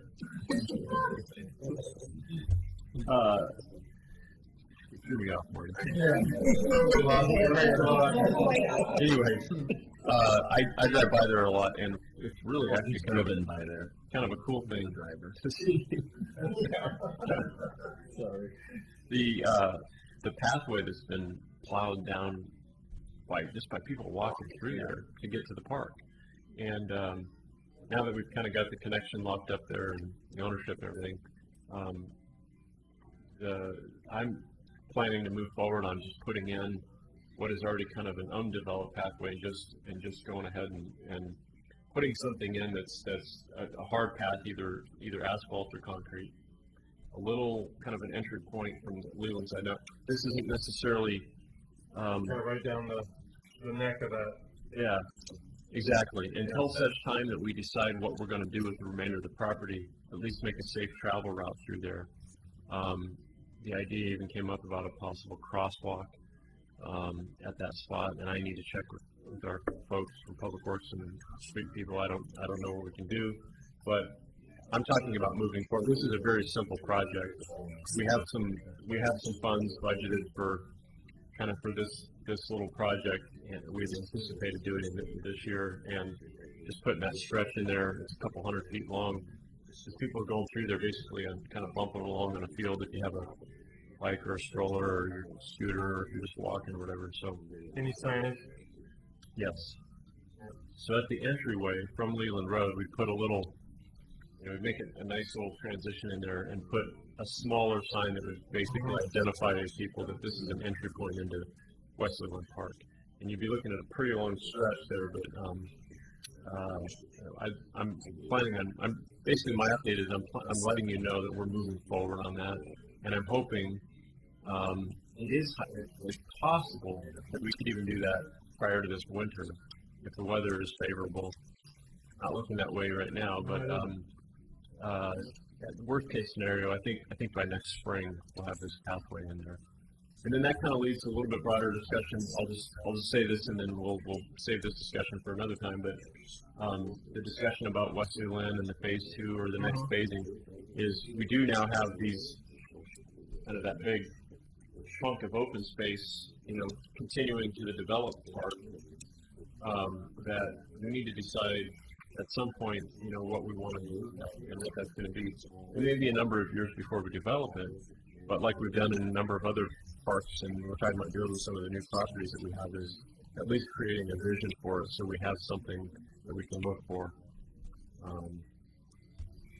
And I think we need to talk about maybe doing some master planning there, as well as when I said there were a couple of other properties I had in the back of my mind on that dog park discussion, maybe undeveloped areas that we could sort of almost quickly turn into a unleashed area without having to fence it in.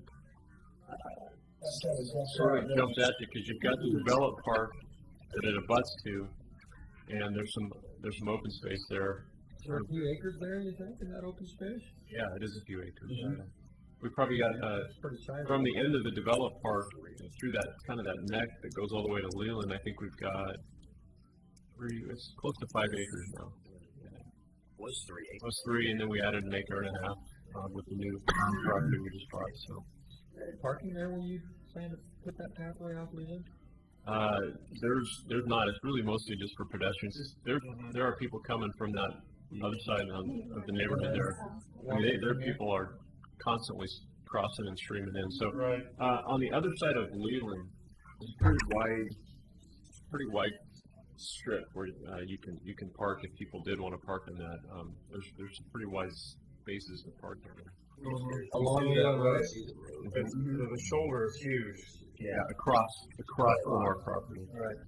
Now, in looking ahead too, and I know that you put a question mark after that the crosswalk comment, Scott. As we continue forward, and this may it may trickle up or bubble up as one of our top contenders for a dog park. The more traffic we get, the more sense that makes to have a crosswalk right there. But you got to look at the legal factors too. That a lot of times the city becomes. I don't want to speak for our traffic engineering folks, so I'm just kind of saying that's something that I'm just going to ask the question and say. Okay, so that's not been discussed. No, not yet. I want to be careful about I don't know the area quite as well as some of you guys. What are the structures there in the new property? What are those? This trailer's gone. That's a trail. It used to Oh. that's the home. And then they introduced some outbuildings, and there's a single-story ranch-style house is about 1,500 square feet. And what's going to come of those We're thinking about that. Dog houses? Actually, you know, we bought when we bought the Glen Oak property. We bought the Glen Oak property a couple of years ago. It came with 2 houses. This is kind of how it works when you buy open property for future park development. Sometimes there's houses on it, and you know that at some point the house is probably going to go away. But in the meantime, if the houses are rentable, you can generate some revenue. It goes back to the parks. That's what we're doing on the 2 properties at Glen Oak. By the way, that goes right back into our parks development account because that's where we bought that from. So every month we have revenue coming back. We talked about doing that on this site as well, possibly, but the other, the house is okay. The other idea that came up though is using it as a caretaker's residence, and kind of having where the rent is offset by first of all just your presence, because the sites that we have, those park hosts where we have the people that put the trailers on the pad, they offer a tremendous service to the city as basically a volunteer in exchange for a place and some basic utilities or whatever. Kind of taking that to another level here, but with the busyness of this park, and especially even like adding this pathway and creating a lot more traffic and just all the stuff that goes on, and the park hosts do things like do garbage collection. They do, we have the little gators that they get, and they drive around and clean up stuff and check on the park, and whatever. Like if there's a restroom in the park, they refill the toilet paper supplies and some things like that. So they do a lot of things as a volunteer that and just having somebody on site deters vandalism. So at any rate, that's we're exploring that possibility of doing that on this site. We haven't made that decision. That'd be good because it's such a huge park also. So, I mean, that's a gigantic park. Yep. Well, one of the things too on the other side where the parking lot is, a lot of the homeowners over there are very protective of the park, along with the people on the backside on the other. But down on that other end, there's nobody. Yeah. Nobody paying attention to nothing. Right. Which end are you talking about, Marty? Where this property Yeah. is. Southwest Yeah, part. here gets done, but you've got ex-crack members that live Right. along this side of their property back in the park that are paying attention to it. You got baseball people that love the park. Right. They live here. Right. And they're always watching it. It's all Right. all it's weird. Yeah. But that other neighbor don't have nothing. Is that park heavily used for Little League soccer youth programs? A lot. So there's Yeah, soccer is, we go to the north, so, Here. yeah. And this is the parking lot, and the other 2 baseball fields. Yeah. Plus the gazebo that was put into that structure. Where do they play soccer in the outfield? Right here, yeah, right there, and also right here. That's a soccer field designated. And they actually play a little bit on the other side of the hump too, I think, right here. Sometimes you get some practicing, practice going on. So that's really it. I just wanted to let you know where we're at. That we're moving forward on that pathway, and there's really not. This isn't something that you have a big public design about. It's a pathway. It's a transportation system more than it is a. So we're going to get that done. Nice. Okay, thanks a lot, Scott. Thanks for the discussion there. Park hours, we have another handout that Scott provided us, just a survey of local areas. The discussion started here, the last meeting, and 10 or 10:30 is our park. No, 5 to 10, it's right there, 5 a.m. to 10 p.m. And the question was, with knowledge of some parks being dawn to dusk, why do our parks close at 10 p.m.? They're the people's park ultimately. I mean, the taxpayers pay money, so they go in the parks. People use the parks, enjoy the parks. But what's, should there be a discussion around, not limiting, that may be the wrong word, but just determining a better time frame for the use of the parks. What happens after dark? Is there anything that happens after dark that's good?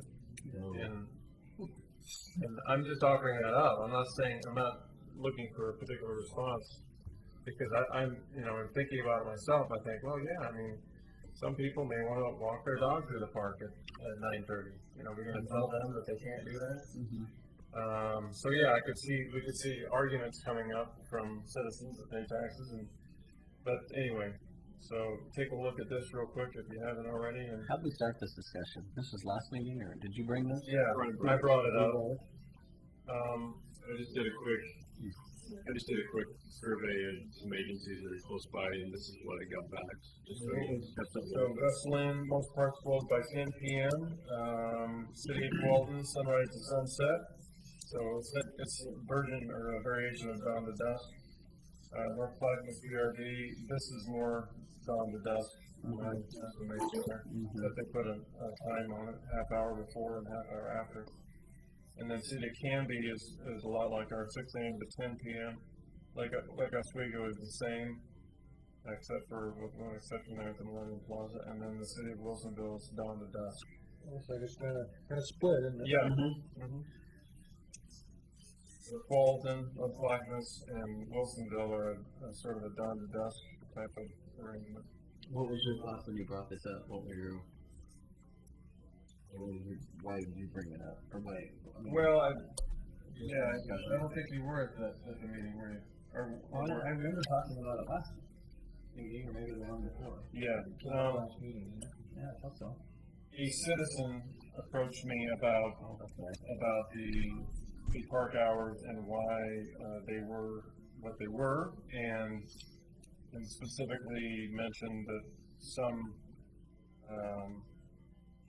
things were happening, both noise and also smells, let's just say smells. There were definitely of the type that Not tobacco related. they were not tobacco. So then we think, okay, is there something good that can become of a truncated time for park hours? And what would that be? And I think there could be a list of pros and cons, and I'm not the owner of that list. My list would be pretty small, I imagine. That's why there's a lot of people sitting here that can come up with a good list of pros and cons to talk about. I don't see an issue if we're not, unless the police department's sitting in here saying you guys need to change your hours.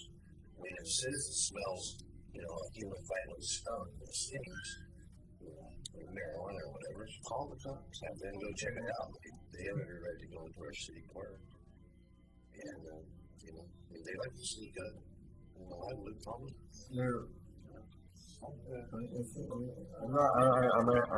I don't know this, but it seems that what I've observed is parks that are more urban located, less rural, seem to stay open longer, and those that are more rural or and further out, away from communities, a little looser from neighborhoods, seem to close sooner, just because there's less kind of monitoring what's going on. I remember reading something somewhere once that there's a lot of vandalism and stuff that happens in the cover of dark. It becomes a thing of that's where you're going to have a lot of property damage and vandalism, that type of things under the cover of dark. And so those are things that we need to take into account, I'm sure. Maybe we would consider summer, winter hours. Summer hours, winter hours, I don't know. Oh, yeah. I don't know if that would confuse people, but, starting November 1st, the park's closed, or they do go to dawn to dusk or something. But in the summertime, 10 o'clock is fairly just maybe getting dark at 10 o'clock. Right. And then you see where in the urban areas, too, there's going to be more nighttime things that happen. Say, movies in the park and things like that, where you're walking through the park to get from point A to point B. So that's going to be a different ballgame. There was a small discussion of this at the community meeting too. One of the police officers came late, he'd been detained. But, and they had a very isolated situation that he was, again, encouraging neighbors to take responsibility and take license plates, you know, if they were seeing suspicious activity. But the thing that came up was, motion sensitive, lights that go on that startle, and if they're not in the dark, they're like cockroaches, they scurry. So that seemed like a pretty inexpensive, people were excited about that as a potential solution. It is pretty expensive lighting parks though, isn't it? The motion Yeah, sensitive. I think I remember you guys talking about the lighting of the waterfall down there and the cost it has. It can be, depends. I mean, if you're talking about one motion sensor light on one pole, which is what we're talking about at Kenema, because it's a really small parking spot. But when you get It's into not one of those bulbs that takes like a half hour to warm up, Scott. Those are insensitive. the old high school gymnasium, no, we wouldn't want to put those in for the motion. No, I don't have a problem with the 5 to 10. I think it would confuse people by changing things up. I tend to agree with Marty that if there's an issue with problems, then it's more of a law enforcement issue, and if they brought it to the table, I think I would have a tendency to feel a little differently about it. And I haven't received, I mean, we have, you know, we're in communication obviously with our police department, and we have issues in the parks, we have lots of vandalism, and, you know, some of it happens in broad daylight, and some of it happens in night. Graffiti and stuff. Well, I The, think go ahead, I'm sorry. Well, just the point was, what it really is just, I mean, the issue is if it's dark and people are in the park, whether they're supposed to be there or not, if they're doing something that they're not supposed to be doing, that's against the law. You know, that's against a city ordinance or a city rule or whatever. Whether it's the park open or park closed, I don't know. You know, I really don't know whether or not that's going to discourage that from happening, because it's people go into our parks after hours all the time, even though they're open till 10. It really is an enforcement issue. I think a couple of people have brought that up, and it's community policing, meaning that the neighbors need to be watching what's going on, and if something's going on, they need to report it. And it's also, just being really frank, it's our ability of, you know, the level of priority for some kids doing something, you know, that's not dangerous to a lot of people, but they're just doing something, they're partying or whatever. The level of priority that's going to get, whether the park's open or closed, you know, on a police call, hey, we've got some kids over here, we think they're smoking marijuana. All right, well, we'll try to hurry, but, you know, something else is going on that may not be the highest priority at the moment. Anyway, the point I'm making is it's not about to talk about our police department. It's just our ability to enforce these issues. So I guess what I'm saying is, even if we reduce or lower the hours and said, you know, the parks are going to be closed right at dark, so we could do, you know, when the light changes seasonally, like you do see there's several agencies that do the dawn to dusk thing, and it does make sense, but it's still, whether we do that or not, we still have to determine, do we have the ability to enforce that very well, and it's really kind of comes down to that. So if we had this discussion, if it went further than this, our police department, that is our enforcement agency, would have to be very involved in this discussion with us, because I can't commit them to doing something, but, you know, they'd have to be involved in that. So. Well, I guess the other thing that they could provide for us would be the anecdotal evidence, one way or the other, that it's a problem. You know, certainly it's a problem for that one or two people that hear the noises or smell the smells, but is it really a problem?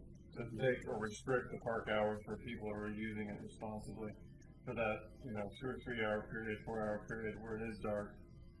We have motion sensors for water too, like a sprinkler up there with motion sensors. So, that'll put out. so,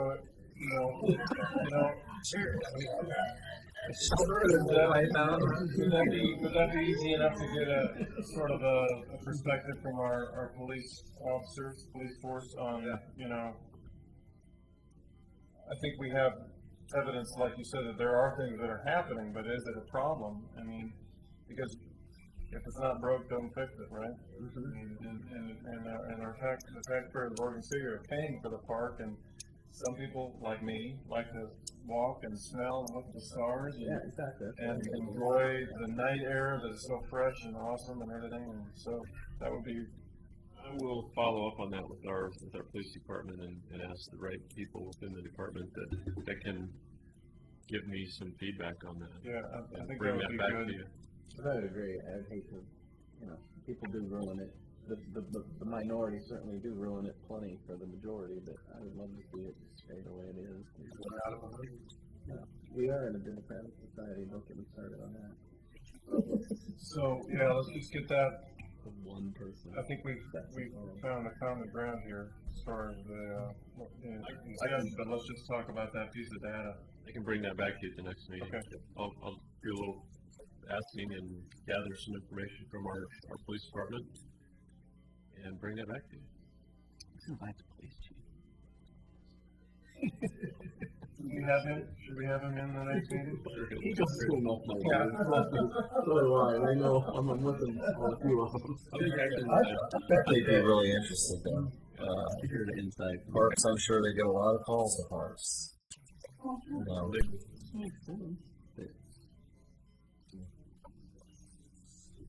Okay, great. So, we're looking at letter golf track vacancies. And in front of us, we have another document. Brian Burke. Captain Burke. Captain Burke, thank you very much.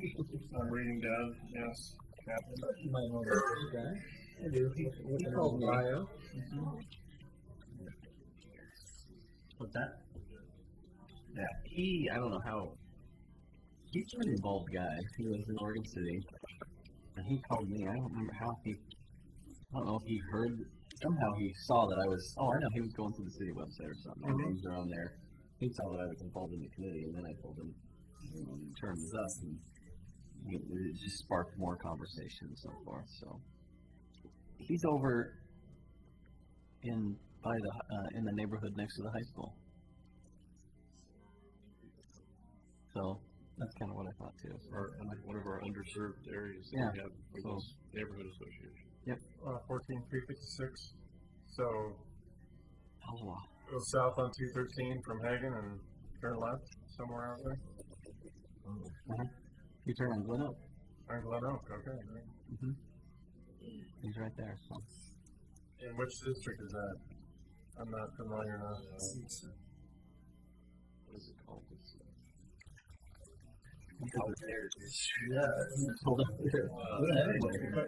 Yeah, we do actually. That's Caulfield. Caulfield Neighborhood Association, and so Mike is in that neighborhood as well. Okay. But the idea is we can have up to 2 people from any neighborhood. You've got that application. I just got that, I think earlier this week or at the end of last week or something, and wanted to know what you want to do with that, bring him, if I should invite him to the next meeting or whatever. And then to let you know that I think you've probably all received some emails from our city recorder saying, hey, we've got these different vacancies in the city.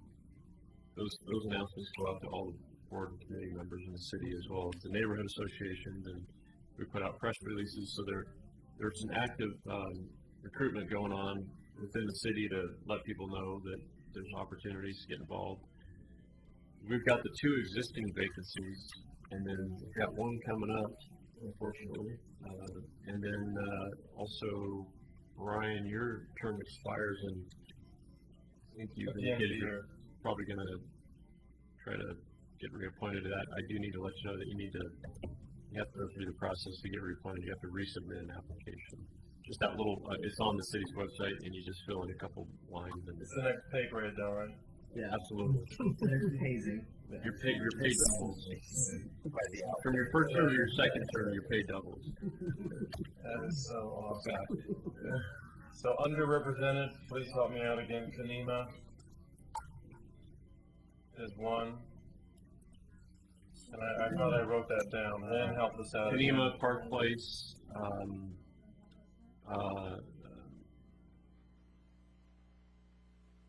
where Hillendale Park is at, the Hillendale Neighborhood Association. And some other. And that those neighborhood are- association. Yeah, I'm in Hillendale, so. You are, yeah, that's right. Yes. wonder if we could just skip that interview process and just go directly to appointment. Is that possible? You can do whatever you want. Yeah, that's why I put it in front of you. The way it works, the appointment process is that It's a strong recommendation, Steve. it's up He to is the, also he's the captain of the Hilltop Station there next to the post office. That's where he works. That's his station. I mean, not that that matters, but just so you know, he lives and works in Oregon City. Table. That he's, I like where the area he's from. I think that's good to have more representation from that end of town. I mean, he's not near as fun and outgoing as me, but I think have we solicited the other neighborhood associations that are not represented? not specifically like, this is a targeted neighborhood association per se. How would we do that? Well, we would get each of those has a chair, and that chairperson, everybody's on email, so we would identify those neighborhoods and say, we want to send an email specifically to these neighborhoods. We can do that. That's not I'd a like problem. to do that. I think that'd be huge. It's more powerful too to do it personally. I do too. When you say to somebody, I've noticed you have an interest in a larger view and planning, and would you consider making a commitment of once a month? I think if, the chair would attend these meetings, these neighborhood meetings, and lobby for. I think that would have a lot more of an impact. We could, My advisor tells me that the chair can elect someone to do that. More people. I hope it's remember all of your authorities are limited. It's gotta be persuasive. Volunteer. No, That's a great idea. Yeah, We what- have to get a hold of those. We can Yeah. get those neighborhoods that we don't. What we can do is just send a direct email to those groups and say, hey, your neighborhood is underserved on our park committee. We have some vacancies. And if you want to spread the word at your next neighborhood association meeting for any interested people. Let's do that. Well, I just found out, I was at his school last month and noticed that we have one. People are pretty engaged. I think we'll just Never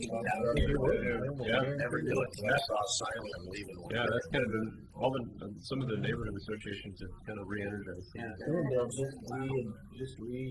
we got reinstated as an official, and they're really energized. There's a big group of people. Yeah, what's the Ray is the vice chair. Yeah. Neighborhood association. Yeah, she's a quitter. Oh, she has a singer, a performer. Yeah, she's a quitter. It doesn't work without. But that didn't stop us from taking it. I do think we should have Ryan come in. I do too, yeah. These are good suggestions. I said, but I still think there's a lot of things that I just, seeing them and asking them questions. And It'd be pretty rare to appoint everybody we talk to, but it is That's nice. really Stephen, nice thank you. to know. Well, I guess we can't say everybody, but. Well, we need to bring him in and tell him we're elected. I'll let them know what's going on and I'll invite them to the next meeting. And then we'll send. Maybe. Do you want me to draft an email? And I'll send it to you for the other Yeah, and then I can, representative. that actually would be nice, if it came from the chair, and then I can get that sent, I have the contact info, or somebody, our city recorder, I think, has all those chair contact info, so Okay. I'll get that out to them All right. on your behalf. Yeah. That's great. Sounds good. Then we'll be double hitting them since she's already put the word out that there's vacancies on committee. We'll be the popular one, let's get another. Yeah, it'll be good and let's not attach that to this email. Let's just make it a separate one. Right. Yeah, because they could see it and then just disregard it. It's the same email. The other one's already gone out. Oh, it has? Yeah, Okay. no, fine, so what I'm fine. saying is, we've already actively Okay. solicited all the groups that we have contact for in the city, so we Okay. have, but it's not just practice. We list, there's several committees, I can't remember how many spots we have at this point. 905. Yep, thank you very much, Mr. Beaver. Other general business. Do we have any other general business before we move on to PrAC member reports? Hearing no other general business, we can go to PrAC member reports and Mr. Patrick. I don't have much to share other than I've been trying to get 3 hours of steady sleep before baby. So, baby made it. Congratulations. Hudson's Rondo Sweeney. Sounds like a tough guy, huh? Intellectual / tough guy.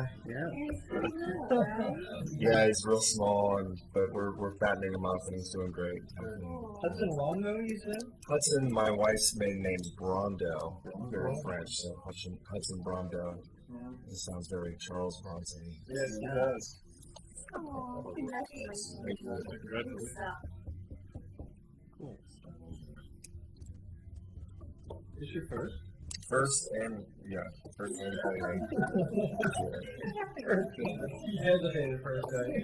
But he doesn't need an older or younger brother because I serve that purpose. Exactly. That's Patrick. Sorry. That was good.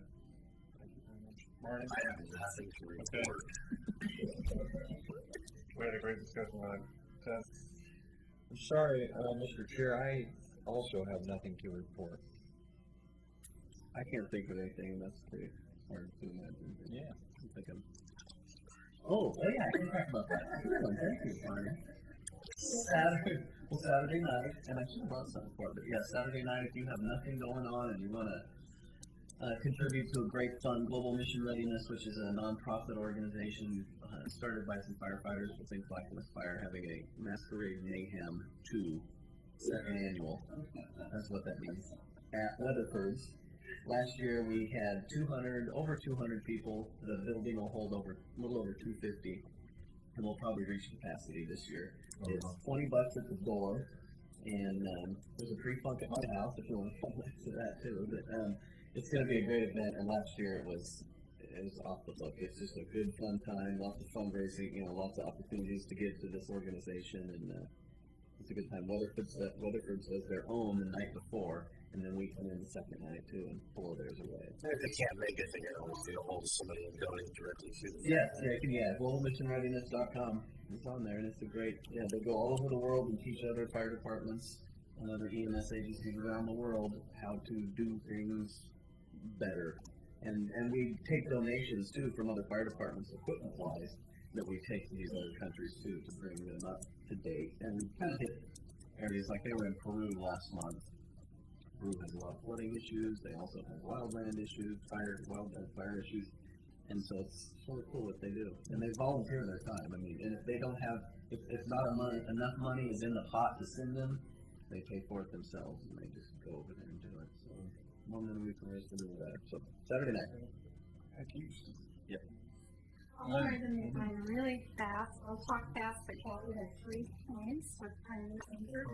All of them good news. One of them is that their trips are so full that sometimes they're taking 2 buses. And that means they once a week they take the seniors out to lunch. Anybody who wants to use the van. And then there's also field trip. It's every 2 weeks. Anyway, so they, like you said, you have 2 buses full of people. It's that popular. Also, there was a $5,000 grant which came in from Clackamas County, which was really helpful to support Meals on Wheels for folks who are under 60, but who are disabled and isolated in their own homes, but needed the Meals on Wheels. And prior to this grant, there was no funding. All the Medicaid funds had been cut. So this is really helping the maintenance costs. And so they were able to grandfather in all of the regular enrolled clients who were already getting the Meals on Wheels. There's a nice, a really good story in the yesterday's Oregon City News on that. Oh, And good. they actually did kind of a focus on a particular individual that is Good. helping. So. Personalized. Yep. Yeah, Yep, that's good. so important. And then the third thing is that on Tuesday, I think it's a Tuesday, November 16th, there's going to be a fundraiser, and if anybody hasn't been yet to the Five Guys Burgers, or if it's time to do that, I only go once a month. 15% of all their income from the day's sales that day. And they're open from 11 to 9, so go burger up and earn some money from those things. It's on the 16th, which I have in my calendar, I think it's a Tuesday. Yeah, 8-9. That's it. Cool. Excellent. Okay, staff reports. Over to you. I've talked enough tonight. I've Good, all right. spoken to you enough tonight. Nice job, Scott. Okay, it is Thanksgiving, that is our next meeting, and that's, not gonna happen. So, Unless the chair wants to host a practice meeting for Thanksgiving, I don't know. The dessert. Charlie Brown Thanksgiving celebration here. Yeah. I'll bring my family. Popcorn. So you all need to give me some direction on what you want to do for your next I'll meeting. throw something out there. Let's meet the week prior. How does that sound? Is that the 21st? I might suggest that we go. It'd be the 18th. I would suggest we go a week later for the reason being that we won't meet in December. That's a good It's the idea. fourth. Oh, we are meeting in December. It's only fourth. Yeah, that's a good idea. You're so smart. Is that what we Yeah. Yeah, the days. So does that So, push us into December? and that's the other part of the discussion is, do we want to take the month of December off?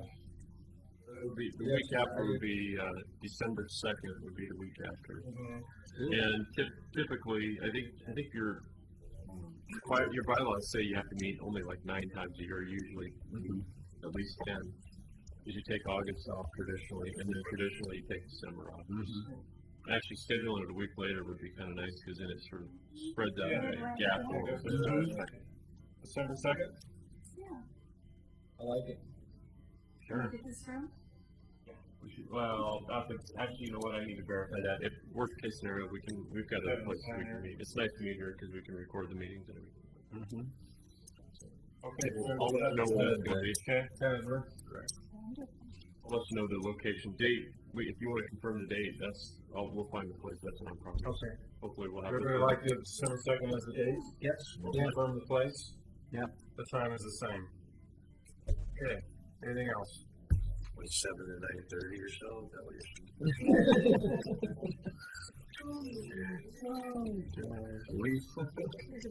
Is that time over? Al, it's your day. Okay, so the meeting is adjourned at 9:13. But how do we